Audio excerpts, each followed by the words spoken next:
Your toddler is not out to get you. Your toddler does not hate you. Your toddler is not out to frustrate you. In fact, they are just innocent and loving and cute human beings. Hi everyone, welcome back to Dr. Homemaking, where we talk about building a healthy and a happy home in God's way. Today I'm sharing some tried and true toddler discipline strategies that have helped me to create a structured, loving, and peaceful environment for my toddler. So if you're struggling with tantrums, defiance, or you just need a fresh perspective on how to deal with your toddler, then this video is for you. Stay with me and watch till the very end.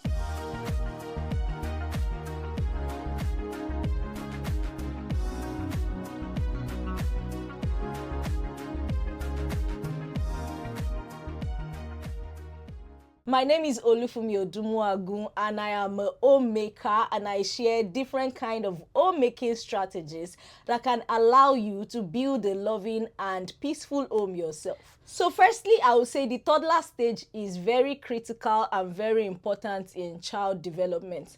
How you treat your toddler will affect how they would perceive themselves as they grow up. It will affect their self-esteem. It will affect how they approach issues, whether they will become fearful individuals or strong and bold individuals in the future. It will also affect how they will deal with you and how they will relate with you in the future or as they grow up, whether they will open up to you, whether they will be able to trust you and feel secure with you. So I would say how you treat your toddler is very, very important. So when we talk about toddler discipline, the goal of disciplining your toddler or any child is to teach them and guide them in a loving way to become an all-rounded healthy human. That is a child with good self-esteem, a child that can stand up for themselves, a child who is innovative, a child who will become successful in future. So when you discipline your toddler, think about all of these things. Don't just think of today. Don't just think of what you are trying to achieve now. Think about everything holistically, that you want to raise a child who is confident, a child who will be successful, a child who will think independently, a child who will be innovative. So whatever strategies you pick or whatever advice you follow, make sure that you're thinking holistically, not just about today, but about who they will become in the future. So when you're disciplining your toddler, make sure that you don't break their self-esteem. Make sure that you don't damage them in the process of disciplining them. So I'll go right ahead to share discipline strategies that work. And I can tell you for sure that I have used them and I am still using them, and they work for me while ensuring that my child is disciplined in the proper way. So the first point I would say is create firm boundaries with your toddler, but be gentle. So if you're a toddler mom, you will know that toddlers do not know when to stop. Toddlers can be very annoying, they can be extra, they can test your patience. So you definitely need to learn to create boundaries for them. But when you're creating boundaries for them, make sure that you are putting a balance to it. Make sure that your boundaries are gentle. Make sure that your boundaries are, on the long run, helpful for them. So I'm going to give an example. For example, you see your toddler playing with sharp objects or scissors. You know that it is very harmful and you need to stop them from doing that. But instead of just collecting the scissors from them and say, hey, stop playing with that scissors, and you just collect it and keep it away, you can say, oh, we don't play with scissors. You don't play with scissors. Scissors is a sharp object and I need to keep you safe. Why not go play with your teddy? So this type of strategy is you setting boundaries around playing with sharp objects while still maintaining your calm and while redirecting them to something else. You're telling them don't play with sharp objects, but balance will ensure that you now tell them what else to play with, something else that is safer and something else that they will like. Doing this will help you to avoid toddler tantrums a lot, while still ensuring that your boundaries are clear and well set. So most times we just say, hey, stop playing with that, and we end it at that. No, don't do that. That won't be very helpful. Don't just say, stop doing that. Don't go there. Instead, redirect them. Why not go to this place instead? Why not play with this instead? Offer them something else to play with. And you find out that this will really help your relationship with your toddler and minimize tantrums. Another example I will share is you see your toddler writing on the wall with a pen or whatever, and you know that that is very bad.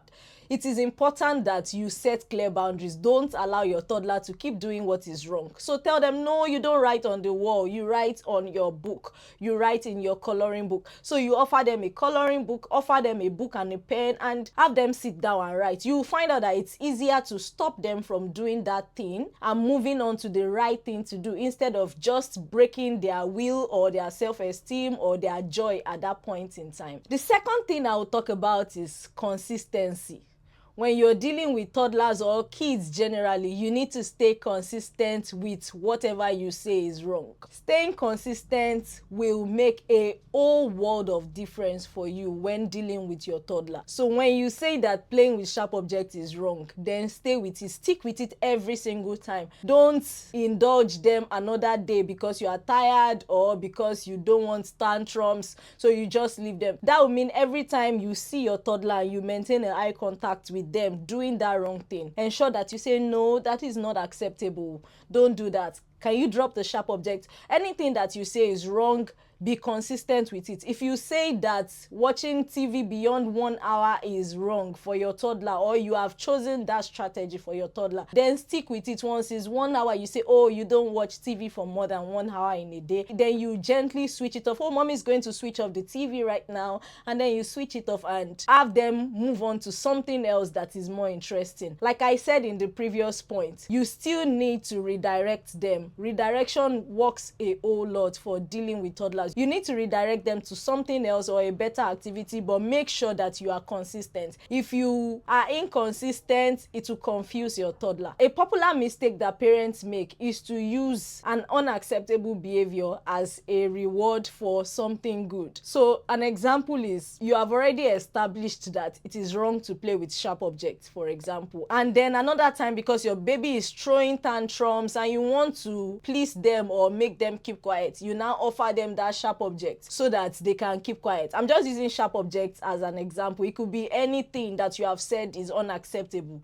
Don't use it as a reward for good behavior, and don't use it to appease them when they are throwing tantrums. It's going to confuse them. The standards are going to confuse them. So whatever you say is wrong, stay with it and ensure that you are consistent at all times. The third strategy is use positive reinforcement. So anytime your toddler does something that is good or something that you have been trying to teach them, make sure to give them a thumbs up. Make sure to positively affirm them so that they will keep doing that behavior. For example, if your toddler shares their toy with a friend or helps you with a chore or says sorry to you when you were down, you can say, wow, that is very thoughtful of you, thumbs up, or wow, that is very kind of you, thumbs up, that's good of you. Give positive affirmations and you see that they will learn to do that particular thing again and again, and it will gradually become their habit. Another strategy under using positive reinforcement is using stickers. Toddlers like stickers a lot, and if you've not introduced stickers to your toddler, you might want to do that. Just anytime they do something nice, put a sticker on their hand or on their cheeks, and you see that they really love stickers, and you can use it as a way to praise them beyond just using words. The fourth strategy I would say is stop yelling at your toddler. Stop overreacting at your toddler.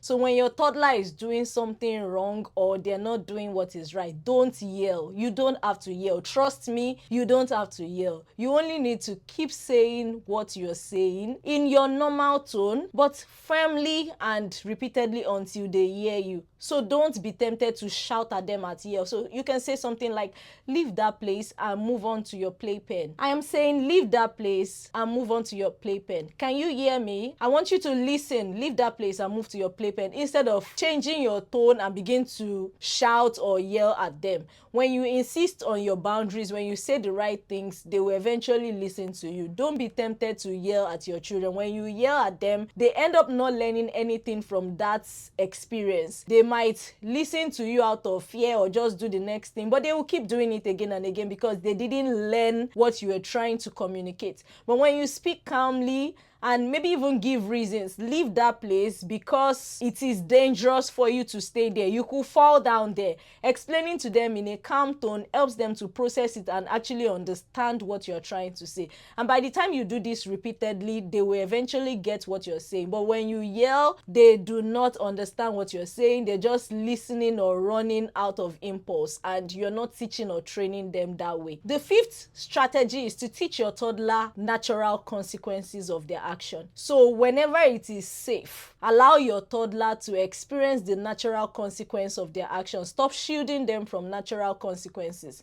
An example of this, if your toddler throws their candy to the floor, even though they want that candy again, if you are trying to train them to stop throwing things on the floor, you say, oh, candy is gone. You have thrown your candy away, so no more candy, bye-bye candy, then let's move on to play, something like that. So you allow them to experience the consequences of their action. So because you have thrown that thing away, or you've thrown your snacks, then you don't have it anymore. Or if you see your toddler eating their toy on the table and making noise with it, or on their way to spoil that toy, and you say, stop eating that toy, you can establish a consequence yourself and say something like, if you keep eating that toy, I would have to collect it from you. I would have to take it away from you. And then most times, toddlers push limits. I must tell you that they would likely do it again, and then you say, oh, sorry, I have to take the toy away now because you didn't listen. So that way your toddler understands that because they refuse to listen, they are facing the consequences of their action. They are more likely to listen to you that way because you didn't shout or yell, and they can learn from the unpleasant experience by themselves. And even after this, you can apply the first strategy of redirecting them. You can say something like, since you keep eating your radio on the table, I would have to collect it so you don't spoil it.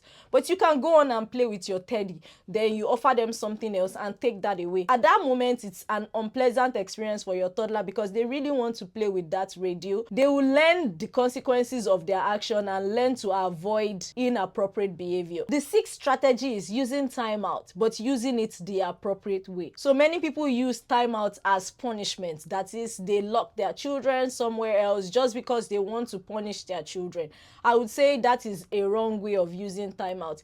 Instead, you can use timeout to remove your child from an unpleasant situation. For example, they are eating another child or throwing a tantrum or scattering a place. You can tell them, I'll have to take you out of that place if you don't stop scattering the room. So with that, you can take them out of the situation and take them somewhere else. You can even stay with them there while they reflect on their actions, and you can even use that moment to talk to them. Mommy doesn't like that. That is unacceptable behavior. Don't do that again, okay? You can use timeout as a way to teach your child. Another thing I will say about timeout, please do not use excessive timeouts. Only use age-appropriate timeout. So it is recommended that the number of minutes of timeouts should be the age of your child. So if you have a 2-year-old, you should just give timeout for just 2 minutes while staying with them or reassuring them that they would be fine, but you are doing what they are doing so that they can stop their unacceptable behavior or take time out to relax and calm down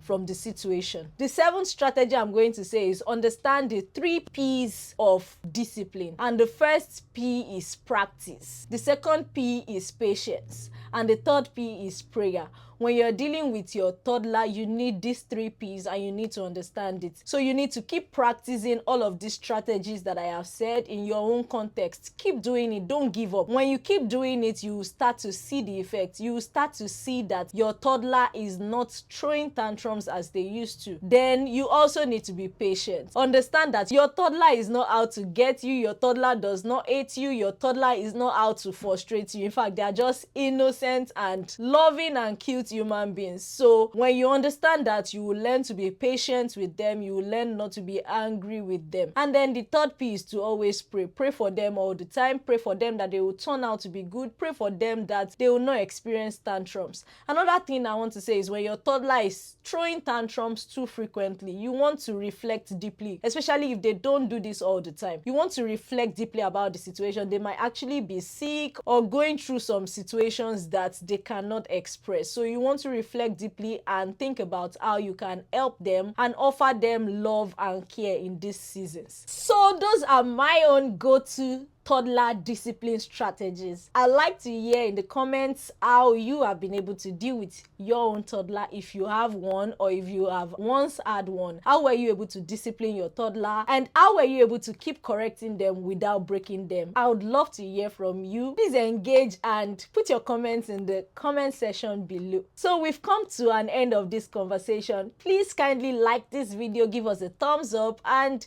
subscribe to my channel if you haven't already. You get so much value by following and subscribing to our channel, because I share different types of homemaking tips that can build your home and your family. Thank you so much for watching till the end, and have an amazing day. Bye.